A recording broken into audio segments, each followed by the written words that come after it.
I'm Mehdi Hasan. Welcome to another Zeteo live town hall for paid subscribers. We appreciate you taking time out to join us. Today, we're talking about Pakistan once more, the crisis that never ends in that country, where former Prime Minister Imran Khan has been behind bars for over 500 days now, imprisoned by authorities on what many outside observers believe are trumped up charges. And they see this as political persecution. The Pakistani government, of course, disagrees. But what's interesting is in recent days, you've had more and more American officials come out calling for his release, including a very close ally of Donald Trump's, the president-elect. Much to discuss. Where are the trials? What's the situation? And I'm delighted to be joined by Aleema Khan, the sister of former Prime Minister Imran Khan, joining us from Pakistan. Aleema, thanks so much for joining Zeteo today. Thank you, Mehdi Hasan, for having me. So a lot to talk about, and I would advise all of our paid subscribers who are joining the call, hundreds of you are joining the call right now. If you'd like to ask questions to Aleema about the situation in Pakistan, about the situation with her brother, please do write your questions, leave them in the chat. I'll try and ask as many of them as I can. I've got a few questions of my own, but let me kick off, Aleema, with the most obvious question, which is, what is the situation right now in terms of your brother's imprisonment, the trials? What is the latest on his legal situation? Well, at the moment, he's now accumulated about 280 cases against him. Wow. All this that has happened in the past 2.5 years. Before that, he's never had any reason to be to have anybody file anything against him, except in cricket, maybe in London, when he had a dispute with Ian Botham. I don't think he's ever had to face any trial or any cases. But they keep piling up cases on him. But you see, you understand that he's become a symbol of what you see is happening in Pakistan. If it can happen to Imran Khan, basically understand it is happening to a lot of thousands of other people. If he has 280 cases because he's leading in the number of cases, but you'll meet people who've got 50 cases. They are accused in being in 5 or 6 or 7 places at the same time, or maybe 8 places, 5, 6 cities. So it's becoming ridiculous. It's become so ridiculous that nobody's taking the legal system or the policing system. Nobody's taking them seriously anymore. So all they've achieved in the past 2 years, one was that maybe it was to scare people. They thought they'll frighten people into submission. But all they've managed to do in 2 years is make a joke out of our whole judicial system. So he's got one case that he might be convicted on Monday.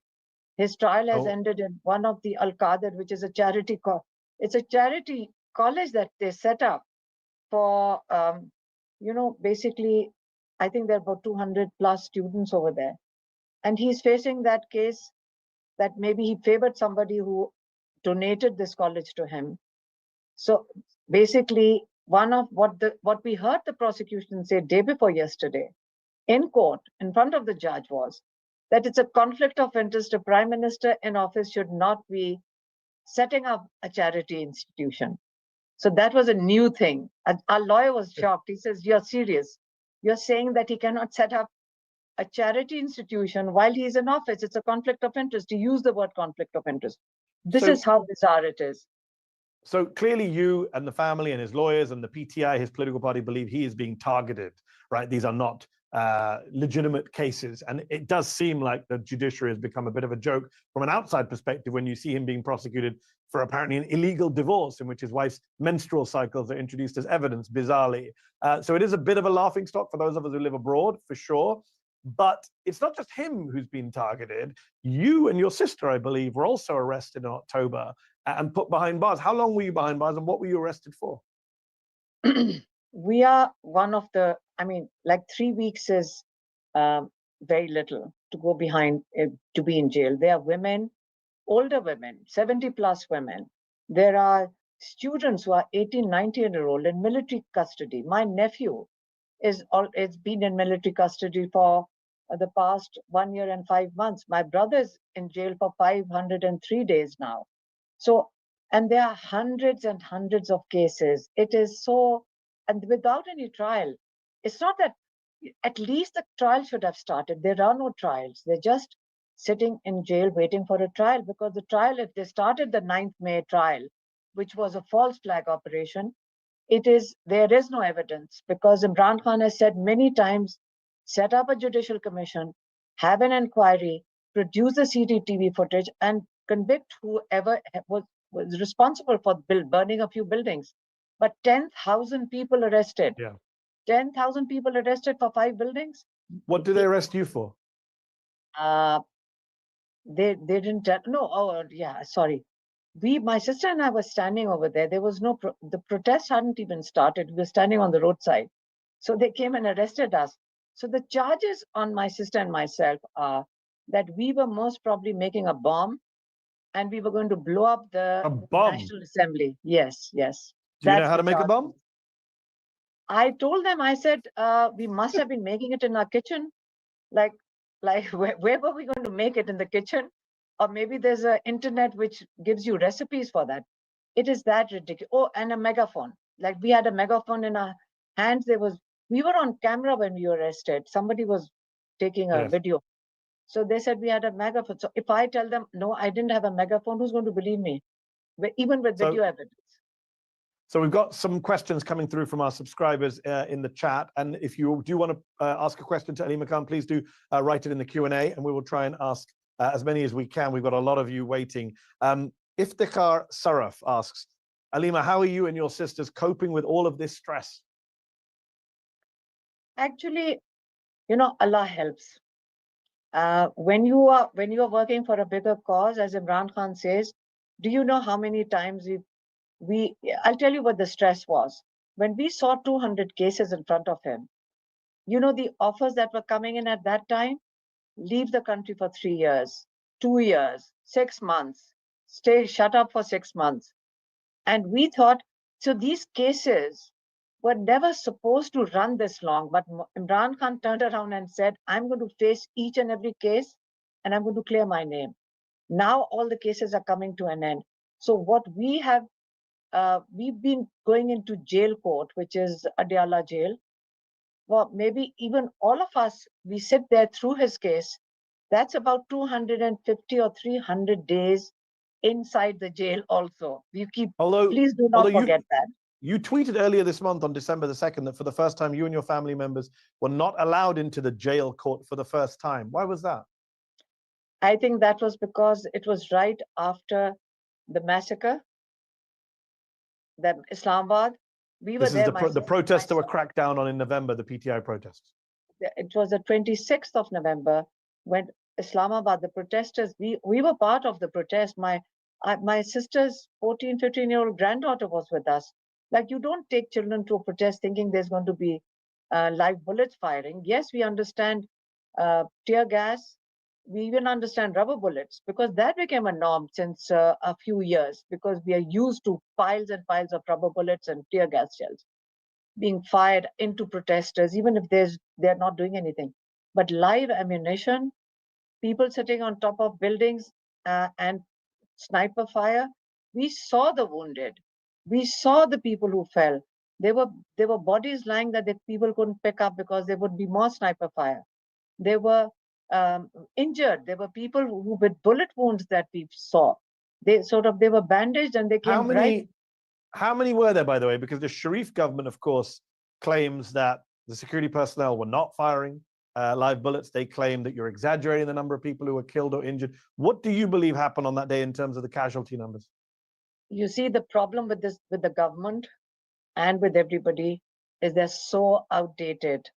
The times have changed. This is a new generation. This is a new times. There's a phone. Everybody carries a phone. Yes. So the evidence is in thousands of videos and pictures and statements from people. There were the one who were injured, that there are videos with people dying live on camera. So with these idiots, they think it's also, don't forget, remember, I'm charged with making a bomb or carrying a megaphone. So they can turn around and say, they don't need video evidence to prove it. It's their courts. But imagine turning around and saying there is no video evidence, there is no evidence. It is in the daytime, there were hundreds, there were a lot of people who died during the day through the sniper rifles and injured. Lots of injuries. I mean, there are eyewitness accounts, but it is what happened later on at night. We were standing there past 9 o'clock. We were close to the front, actually very worried and asking these young people to turn back. I mean, I was telling them, I said, the sniper rifle, don't stand here. People had come with their bedding. They were planning to, it was a sit-in.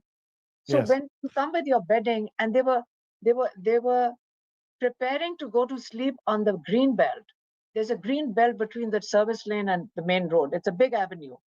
And they had settled themselves down.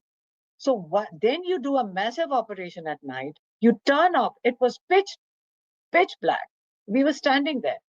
That's when we left. When it was so dark and we started seeing, when you see bullets in the dark, like there's a tracer sort of a line, and the tear gas shells started coming closer. We left that area, but that's when they did a massive operation late at night, and there are eyewitness accounts of bodies being piled into vans. Now, that's because it was so dark, you can hear sounds of bullets, you can hear everything. Yes. So it is not going to remain hidden, I'm telling you. At the moment, there are thousands of people in jail, are volunteers. I mean, commendable, the young people, the young lawyers, the young volunteers. They go from jail to jail, helping the families locate their loved ones. They keep moving them from jail to jail. So you mentioned them. Abinta Malik, one of our subscribers, asks, my mother was arrested for 10 days because she went to peacefully protest. She is, quote, privileged, yet the horrific conditions she faced were beyond description. How can we protect the innocent people who don't have that privilege? What can lawyers do? The lawyers are facing, like, look, what did Imran Khan ask for? It's very important to understand. He in fact said this yesterday. So I'm quoting what he said. He said, keep in mind that when people break the constitution, or when the government breaks the constitution, when he says when his government was removed, or when they sort of removed his government, what did he say? He himself dissolved his government in KP, in one of the two of the provinces, which is Khyber Pakhtunkhwa and Punjab, in January. Now, the constitution requires that you set up a caretaker government and then you hold elections within 3 months. So did they hold elections in 3 months, the caretaker government? No, it was held after 1 year, because they needed 1 year to prepare to crush his party. What happened to that? What was the caretaker government doing? Caretaker government was putting more cases on Imran Khan. Caretaker government was busy persecuting people. It was during the caretaker government that people's homes were broken into, women were picked up. There is a story in every house right now. And maybe that was important for Pakistan, for us to have a wake-up call when the privilege started being affected, like all the privileged people, us, basically. So, unless we were not going to get affected, we were never going to realize what has been happening to poor people in our country since the birth of the country. So Shazad Tucker asks a forward-looking question. He says, do you envision a future where one day Imran Khan returns as prime minister? Is that even something he wants to do? Actually, you know what Imran Khan's dream is. People sort of, it's important to reinforce what his dream was. He said, there is nobody who can come and sit in a government and bring a change unless the people are ready for it. People have to understand that they have to learn to stand up for their own rights. They have to fight for their rights. It has happened in all the societies in the world where there's been an evolution, has been through some sort of a confrontation, because there is always going to be a mafia. And why shouldn't they take over and control the country and its resources? Because we allow it. If you want to become a citizen of this country and have the rule of law, all he ever fought for was a rule of law. He always said rule of law, democracy, and human rights. That's his three main. The protest on the 24th of November, which moved up to 26th, was for the judiciary, because what has happened right now, and it has been happening, it was to some extent it existed, but over the past 1.5 years, it's like martial law, worse than martial law. We've seen 3 martial laws. Nobody's seen anything like this. Yes. The democratic process, they crushed his party, they took away his symbols, anybody who was going to become a candidate in his for the elections, they abducted them. Yes. When they thought they were ready, and when they thought they were absolutely ready, no party, no symbol, nobody's allowed to campaign, they held the election and they got a shock of their lives. Yes. That is when the revolution came in. So That you is a mentioned, modern day revolution. you mentioned your party. Nafisa Rizvi asks, the party seems fragmented. There are fissures amongst the party members. Are you making an effort to repair these schisms, or are you going to leave it for Imran Khan to face when he comes out of prison? Let me tell you, I'm here basically for my brother. And but let me tell you about 8th of February. 8th of February, when people basically took the establishment into their own hands. The change actually happened on 8th of February. It'll be written about. Remember, this is going to be studied in universities. It was a shocking thing, so smart, without any candidate. They knew exactly what they learned.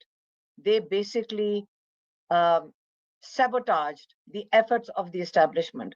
9th, all their vote was stolen. Imran Khan swept the elections at that time. The party slept. Now that is when the panic set in to now suppress the people who've decided that they are going to take decisions into their own hands for their own future and their own country. So when you say, are there fissures in the party? No. The new establishment is the people. Okay. This is the change. The change in a country comes from when the people decide that we will determine our own future. When they speak up, there's no fissures. What is happening in the West. Now you tell me, if there is a congressman or a senator in California, who challenges them? It's their people, it's their voters. The voters challenge them, say that you are supposed to represent us. That's exactly what's happening in Pakistan. You mentioned the people are challenging their representatives. There are no fissures. You mentioned as an example a moment ago, America and how democracy works here in the US. You said California. It made me think, this week we had Richard Grenell, who has been appointed by Donald Trump as a special envoy to hotspots around the world, a very close ally of the president-elect. Grenell came out and compared Imran Khan to Trump and said he wants to see Imran Khan freed. And then Ro Khanna, who is a Democrat, different party from California, Indian American, he put out a tweet saying, it's bipartisan. I agree, free Imran Khan. So you had Ro Khanna, influential Democratic congressman, Richard Grenell, influential Republican, close to Trump, is going to be in the new administration, both saying free Imran Khan. Do you think that'll have an effect on the Pakistani government? Is that going to make them think, oh, wow, the world is actually paying attention to what we do, or will they ignore that? Well, actually, Pakistani establishment has been, they've done this. They've always done this. And, because there have been wars along our borders, they've always there's a system over here where they told us they were terrorists in one province and then they were traitors in the other province. And shamefully, all of us, never really questioned that. We really have a strong belief in the military. My husband was in the Air Force. He's an aerospace engineer. And he was in the Air Force. My family is like, we've got generals and brigadiers. So we've got a lot of relatives in the military. But we are part of, as I said, we are part of that little status quo, maybe. But unless we do not bring a change, there's a new generation. What you just said about bipartisan, maybe there's a change in your country too. It's a change. But will it have an impact? The question I'm asking is, does the American government, the American political establishment, have the power to pressure the Pakistani government into releasing Imran Khan? Or will these words from Grenell and Khanna fall on deaf ears in Islamabad? And let me ask you a question. Do you know what happened in 2022 when Imran Khan's government was, put out a no confidence vote against him. With the cipher. We know about the cipher. We've talked about the cipher. That was, I'm not going to talk about the cipher, but there was a middle range bureaucrat who made a phone call. Yeah. And Bajwa first sold to him that how anti-American Imran Khan is. That was Bajwa and Hussain Haqqani's lobbying. Yeah, the former chief of staff, military head. Yeah, and General Bajwa was selling this to the Americans that he's against you. This anti-American thing was built up by your own generals. The problem with the U.S. establishment has been that you do know that Pakistan and Afghanistan have been under Pentagon after 9/11. They manage the policy, foreign policy. So the problem is that you've got to let go from both sides. Pakistani people deserve a chance. After Imran Khan's government fell, that government go through if you look at the statistics, it was at 6%. I understand what you're saying about the US role in the past. But what am I hearing you suggest that America does have the power if it should choose to have Imran Khan free? But because I feel that if one person, Donald Lu, can call up and they activate themselves, establishment activates itself, and then it brings down a government, Imran Khan's government. What they were not prepared for was the reaction from the people. That's all. So the will of the people, when governments deal with each other, I'm not making a foreign policy statement. I'm just making a citizen statement that when governments in this generation or in the future, maybe in the last century, it might have been different, but in this century, we must consider each other to be a people-to-people contact. Yes, and but not as a foreign policy person, not as a party person, but as a Pakistani citizen and as Imran Khan's sister. I assume you welcome this new support from people around Trump. Actually, I raised this question on a British channel, and I said, Pakistan is a member of Commonwealth, and there are I think about 40 countries in the Commonwealth. And I said, one of the main the principles of that Commonwealth is rule of law, democracy, human rights. So when you have that as a common denominator amongst 40 nations, how come nobody spoke up for Pakistan? Or how come nobody spoke up, or the other 39 countries speak up, understand some of them in Africa, but Britain leads it. Did they raise their voice against the human rights abuses? In fact, the ambassador in Pakistan said maybe the diplomatic area or some area might have been under threat. It was not justified to shoot your own people. It was a massacre. And we never heard enough voices from around the world.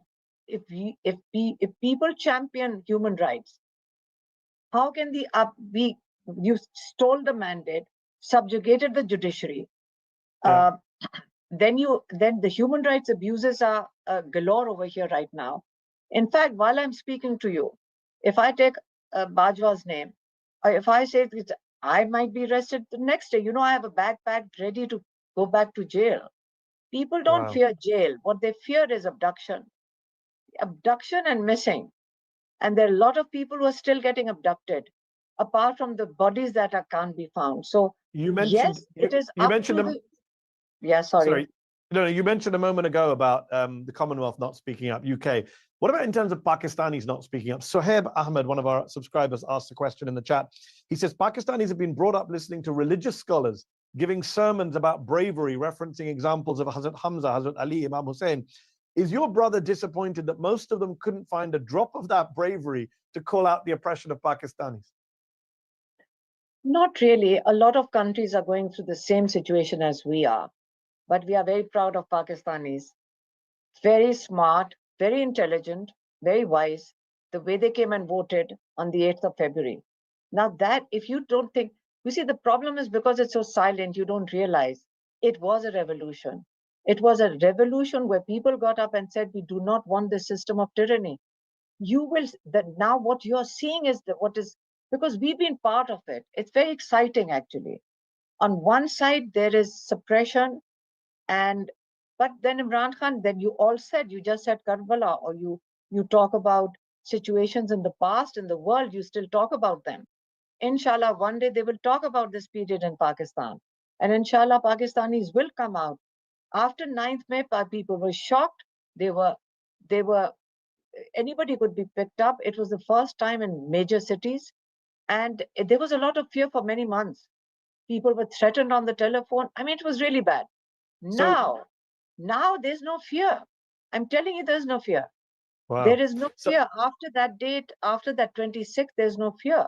And people are, it's what Imran Khan doesn't want is that people should not. He was devastated. When you ask me, why did they not let us into jail? Because we were going to go and tell him what we saw. And Yes. the next day we managed to go. We created enough fuss that we did manage to go. We told him.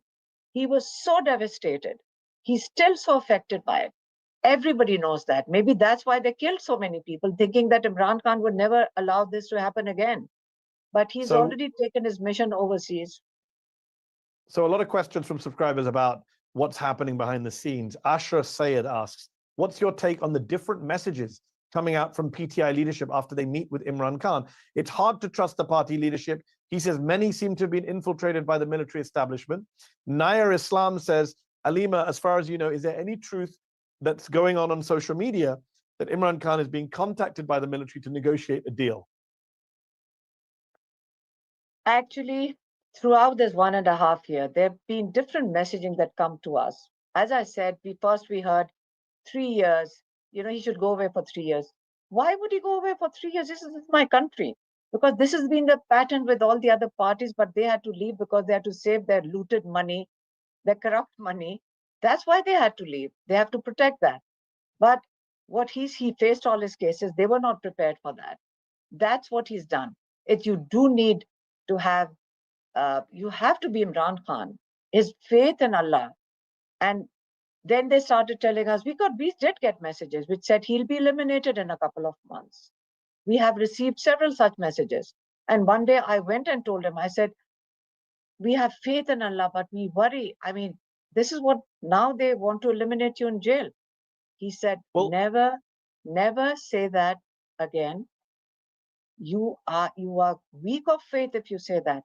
No, my life is not in the hand of these people. When Allah wills, I'll die, but not before that. On that note, Samina Shah asks, don't you think it's sensible to have him released on their terms, their conditions, continue to fight from outside Pakistan, maybe in the UK? Nawaz Sharif came back to Pakistan after 7 years. Why can't Imran Khan do the same? Imran Khan is not here to become a prime minister. He's here to lead a people and teach them how to stand up for their rights. It's a much bigger goal that he has for himself, that his target that he set for himself is to raise a nation which will learn to stand up for their rights, because the future is very bleak. Where we had 6% growth during his time, it has now collapsed. The loss to the economy, according to some economists, is from 28 billion to 42 billion in the past 2.5 years. That has pushed a lot of millions of people below the line of poverty. So should we not all stand with him and fight for our freedom? So Khatija Hussain says, I'd like to say as a woman, I really admire you. Everyone should have sisters like Imran Khan's sisters. She also says, I live in the UK. What can we, the British Pakistanis, do to help more than we are trying to do now? And a similar question from the US, Salim Shah says, what can we do in the US to advocate for his release? Actually, that's what I understood from all the overseas expatriate Pakistanis was that, for example, Commonwealth, I just asked a question, like, shouldn't the British government, which is leading the Commonwealth, are these really outdated communities? Like when you make a Commonwealth, what was the purpose of it? If you set democracy, human rights, and rule of law, then nations should support each other. When there's tyranny in a country and when there's a martial law which has been brought in with the face of democracy, it's farcical. So maybe your public representatives should speak up and ask their government they should have an even-handed foreign policy. When you go to Iran, for one single person, I see a lot of coverage in BBC, And I'm looking, as an observer, I wonder, look what's happening in Pakistan. Isn't their ambassador, their high commissioner reporting back to their government? Maybe this is the question you should ask your government. Yes, very good point. A couple of attendees in the chat are asking the same question, which is, what is the difference, in your view, as someone who's known him his entire life, between Imran Khan, the person before imprisonment, and Imran Khan, the person now? Stronger, deeper faith. I would say that, like, sometimes you look at him and I think he's moved further up in his belief, or maybe in the Sufism or the mysticism, because he can now see much further, I think, than he did earlier. And he's absolutely relaxed, very calm, extremely, when he walks in, it's sort of, you cannot not be, how can be him coming from a solitary confinement, when he walks into the court, everybody who's met him is taken aback, who looks, mashallah, he looks younger, he looks fitter, because remember, he laughs about it, that if I've got time to myself, then there are two things I do. I read the Quran, I read books, and I exercise. So he's got a cycle, that exercise cycle. So how is his prison cell right now? Because when I interviewed him remotely, when I sent emailed questions over to him in prison in May, he famously talked about being in a death cell. And then the Pakistani government came out very strongly and said, no, he has a very nice cell. He has great food. We've given him a chef. There was a big argument about how bad his conditions are. What are his conditions right now? How good or bad are they? Listen, he is in a 7x10 cell.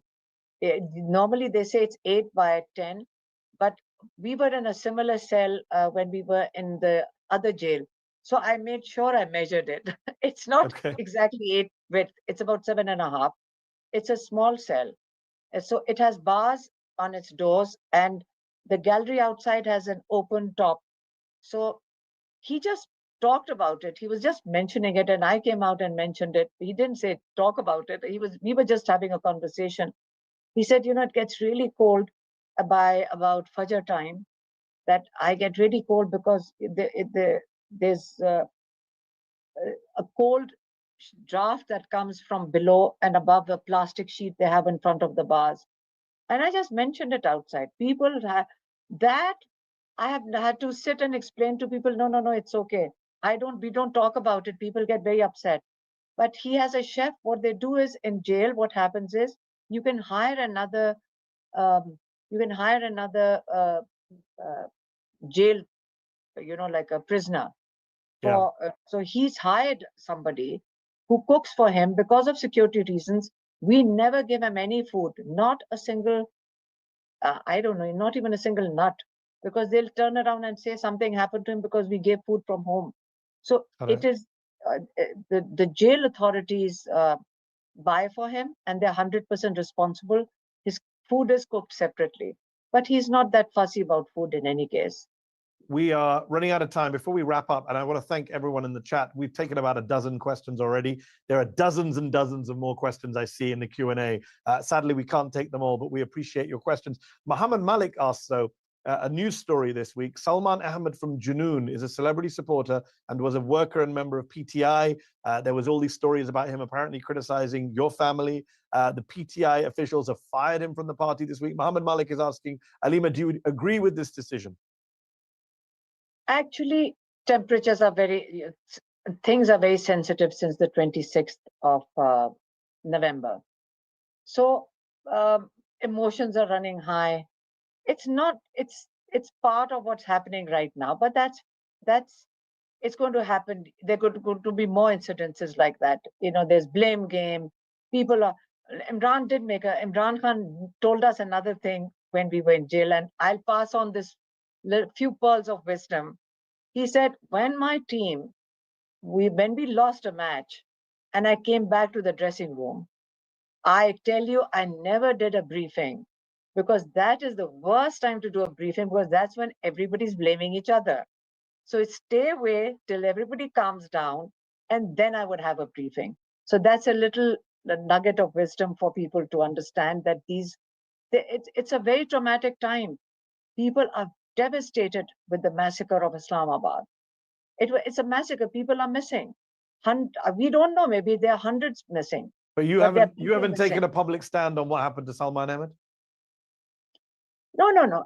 Listen, it's not about taking a public stand. I don't take a stand on anything. Okay. The best thing is let everybody calm down and things will be fine. We have to focus on Imran Khan. We have to make sure that he's being charged with more cases. And eventually, how is it going to come? It's when Pakistani people decide that he should come out. That's when he's going to come out of prison. And there have been some amazing, you mentioned he might be prosecuted on Monday in another trial. There have been amazing scenes from Pakistan over the last couple of years, some of which have ended in tragedies. You mentioned November 26th, protests, civil disobedience. Obviously, the Pakistani government claims that these are violent protests. As you say, people have cameras, they can see for themselves. But Imran, your brother, the former PM, he tweeted on Wednesday, he said, I am postponing the proposed civil disobedience movement, during which I will define the framework and timeline of the movement. So last question for you. What does he mean by that tweet? What happens next for the people protest movement that you've been promoting during this conversation?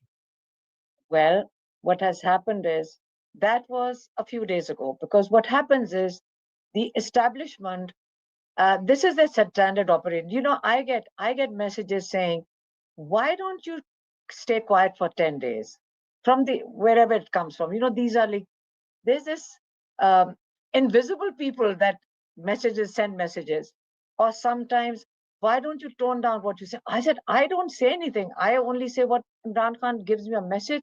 I come out and I relay his message. I'm not the only one. Our whole family is standing there. We go over his points and we relay it to the public.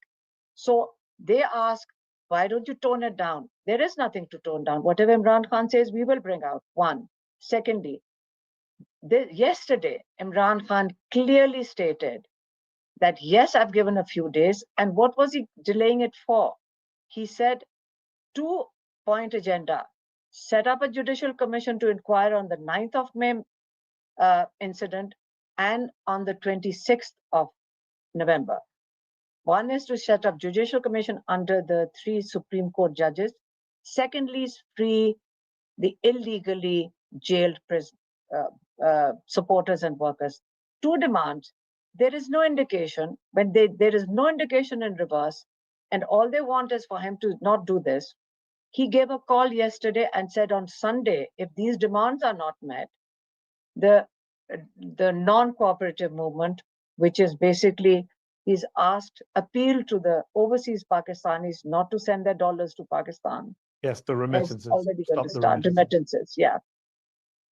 He is do you believe, as we look forward to 2025, do you believe 2025 is the year you'll see your brother freed? I think so, because they've run out of all cases. It's looking really bad. Now they're becoming a laughing stock. They've collapsed. They think they've collapsed the judiciary. They've muffled. I mean, they're threatening the media. Media can't do anything. Ask the media in Pakistan. They're scared of saying anything. They're fired. So media, they think, is under control. They think the democracy is well under control, because the whole parliament is what they gave the stolen mandate to. So judiciary, media, and democracy, that's a martial law.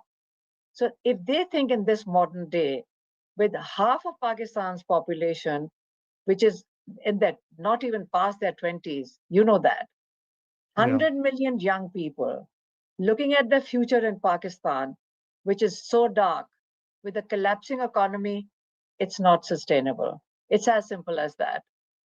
Tyranny is not sustainable. Yep. On that note, tyranny is indeed unsustainable. I think the Syrians would agree with that. Aleema Khan, thank you so much for your time. We appreciate you joining us. I'm sure our subscribers appreciated this conversation. And to our subscribers, I say thank you. Sorry I couldn't ask so many of your questions that are in the chat. We tried to get through more than a dozen of them. Please do tell your friends and family to subscribe to Zeteo so we can do more of these kind of town halls. But we'll be back very soon, probably in the new year, with another town hall. Aleema Khan, thank you again for your time. Appreciate it. Thank you so much. Thank you for having me.